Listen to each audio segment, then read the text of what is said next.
Assalamualaikum warahmatullahi wabarakatuh. Selamat siang, salam sejahtera untuk kita semua.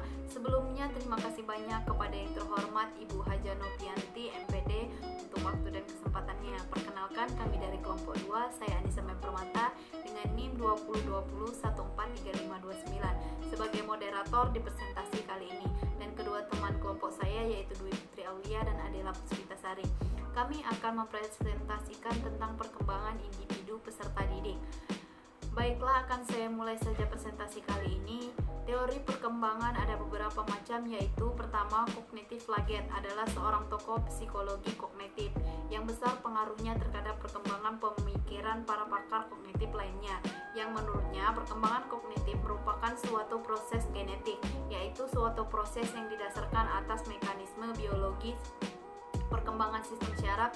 Dengan bertambahnya umur seseorang, maka makin kompleks susunan sel syarafnya, makin meningkat pula kemampuannya. Proses belajar seseorang akan mengikuti pola tahap perkembangan sesuai dengan umurnya. Yang kedua, psikoanalitik Freud adalah suatu teori mengenai kepribadian yang dapat diiktisarkan dalam rangka struktur, dinamika, dan perkembangan kepribadian. Satu aspek biologis ialah sistem yang original di dalam kepribadian. Oleh karena itu, ID merupakan dunia batin manusia atau subjektif dan tidak mempunyai hubungan dengan berlangsungnya dunia objektif. ID berisi tentang hal-hal yang dibawa sejak lahir. Kedua, ego, yaitu aspek psikologi. Ego dapat pula dipandang sebagai aspek eksekutif kepribadian. Oleh karena itu, ego mengontrol jalan-jalan yang ditempuh, memiliki kebutuhan-kebutuhan yang dapat dipenuhi serta cara-cara memenuhinya, serta memiliki objek-objek yang dapat memenuhi kebutuhannya. 3. Superego, yaitu aspek sosiologi, wakil dari nilai-nilai tradisional serta cita-cita masyarakat sebagaimana ditafsirkan orang tua kepada anaknya, yang diajarkan dengan berbagai perintah dan larangan. Superego merupakan kesempurnaan dari kesenangan, karena superego dapat dianggap sebagai aspek moral kepribadian. Fungsi pokok menentukan apakah sesuatu itu benar atau salah, pantas atau tidak. Dengan demikian, pribadi dapat bertindak sesuai dengan moral masyarakat. Ketiga, psikoanalitik Erikson yang mengembangkan teori dari psikoanalisasi dari Freud. Di dalam teori ini disebutkan bahwa tahap perkembangan individu selama siklus kehidupannya dibentuk oleh pengaruh sosial yang berinteraksi dengan individu yang menjadi matang secara fisik dan psikologi. Secara umum, inti dari teori ini adalah satu, perkembangan emosional sejajar dengan pertumbuhan fisik. Kedua, adanya interaksi antara pertumbuhan fisik dan perkembangan psikologi. Ketiga, adanya keturunan yang sama antara pertumbuhan fisik dan perkembangan psikologi. Keempat, dalam menuju kedewasaan, pertumbuhan psikologi, biologis, dan sosial akan menyatu. Kelima, pada setiap anak adalah gabungan dari organisme, ego, dan makhluk sosial. Keenam dan terakhir, perkembangan manusia dari sejak lahir hingga akhir hayat dibagi menjadi 8 fase dengan tugas-tugas perkembangan yang harus diselesaikan pada setiap fase. Baiklah, terima kasih. Materi selanjutnya akan dilanjutkan oleh teman saya Dwi Putri Aulia. Kepada Dwi Putri Aulia kami persilakan. Baiklah, terima kasih untuk Anissa Maya Permata.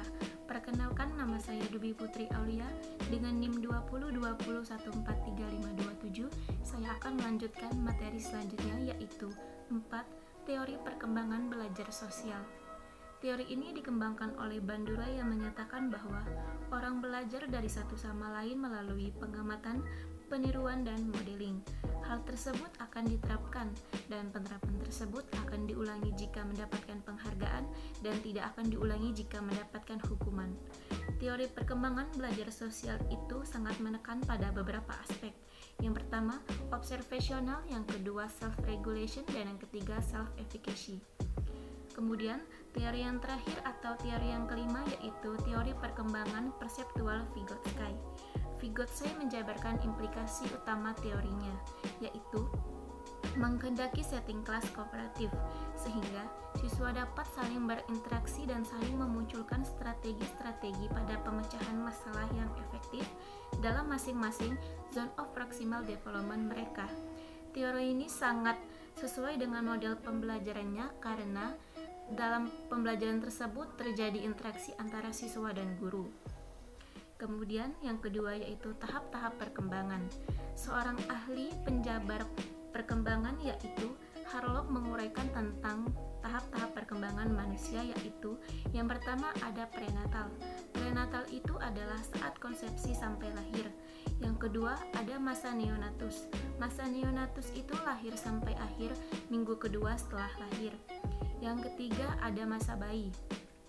Masa bayi tersebut yaitu akhir minggu kedua sampai akhir tahun ketiga.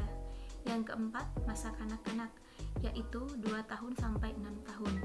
Yang kelima yaitu masa kanak-kanak akhir, yaitu 6 tahun sampai 10 atau 11 tahun. Baiklah, terima kasih. Materi selanjutnya akan dilanjutkan oleh teman saya yaitu Adela Puspitasari. Kepada Adel kami persilahkan. Terima kasih kepada Saudari Anissa Maya Permata dan Saudari Dwi Putri Aulia. Sebelumnya, perkenalkan, nama saya Adela Puspitasari dengan NIM 2020143528.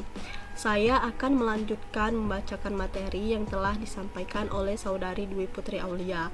Yang keenam, pubertas. Pubertas merupakan suatu tahapan perkembangan seorang anak menjadi dewasa secara seksual.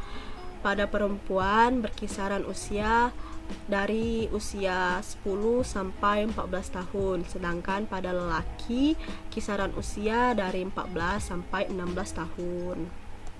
Yang ketujuh ialah masa remaja awal, merupakan masa transisi di mana usianya berkisaran antara 13 sampai 16 tahun, atau biasa disebut dengan usia belasan yang tidak menyenangkan karena banyak perubahan yang terjadi dari dirinya baik secara fisik, psikis maupun sosial. Yang kedelapan, masa remaja biasa dikenal sebagai periode kehidupan, kisaran usia antara 18 sampai 21 tahun. Yang kesembilan, masa dewasa awal adalah peralihan dari masa remaja yang ditandai dengan pencarian identitas diri, didapat secara sedetik demi sedetik sesuai dengan umur kronologis dan mental age-nya. Berbagai masalah juga muncul dengan bertambahnya umur pada usia dewasa awal, kisaran umur antara 20 sampai 40 tahun. Yang ke-10, masa setengah baya dalam terminologi kronologis, yaitu pada umumnya berkisaran antara 40 sampai 60 tahun, merupakan periode yang panjang dalam rentang kehidupan manusia. Yang terakhir, masa tua. Masa tua merupakan kisaran hidup umur 60 tahun sampai ia meninggal dunia. Faktor-faktor yang mempengaruhi perkembangan peserta didik.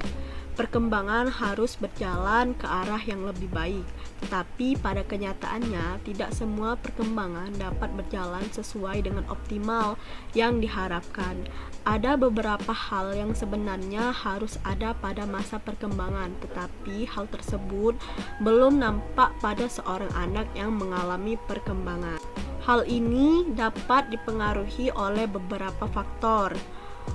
Secara garis besarnya, faktor dibedakan menjadi 3. Yang pertama, faktor yang berasal dalam individu. Faktor yang berasal dalam individu merupakan salah satu faktor yang bersumber dari setiap individu. Hal ini merupakan faktor yang tampak dapat dilihat. Yang pertama, bakat atau pembawaan. Yang kedua, sifat-sifat keturunan. Dan yang ketiga, dorongan atau intristik. Yang kedua, faktor yang berasal dari luar individu. Setelah mengetahui uraian tentang faktor penyebab adanya perkembangan anak, ada juga yang tidak kalah penting dan merupakan hal yang biasanya mempunyai peranan besar dalam perkembangan anak, yaitu faktor luar yang diuraikan sebagai berikut. Yang pertama, makanan, kedua iklim, dan yang ketiga budaya. keempat ekonomi, dan kelima kedudukan anak dalam lingkungan keluarga. Yang terakhir ialah faktor umum. Setelah membahas faktor dari luar dan dari dalam, ada juga faktor yang mempengaruhi perkembangan anak, yaitu faktor umum. Faktor umum sendiri ialah faktor yang menghubungkan antara faktor dari dalam dan faktor dari luar. Contohnya inteligasi, jenis kelamin, kesehatan, dan ras. Baiklah, terima kasih. Mungkin itu saja yang dapat saya sampaikan. Dengan habisnya materi, maka akan saya kembalikan lagi kepada moderator. Wassalamualaikum warahmatullahi wabarakatuh. Terima kasih banyak untuk Dwi Putri Aulia dan Adela Puspitasari atas paparan materinya. Selanjutnya akan kami buka 2 sesi pertanyaan, di mana di setiap sesi ada 3 pertanyaan. Untuk teman-teman dari kelompok lain yang ingin bertanya, kami persilakan. Terima kasih untuk teman-teman yang telah bertanya dan ikut berpartisipasi dalam presentasi kali ini. Sekian Kak dari kami kelompok 2. Terima kasih banyak untuk waktu dan kesempatannya. Lebih dan kurang saya mohon maaf. Kepada Allah saya mohon ampun. Selamat siang, saya akhiri. Wabillahi taufik wal hidayah. Wassalamualaikum warahmatullahi wabarakatuh. Selanjutnya saya akan kembalikan kepada yang terhormat Ibu Haja Novianti, MPD. Terima kasih.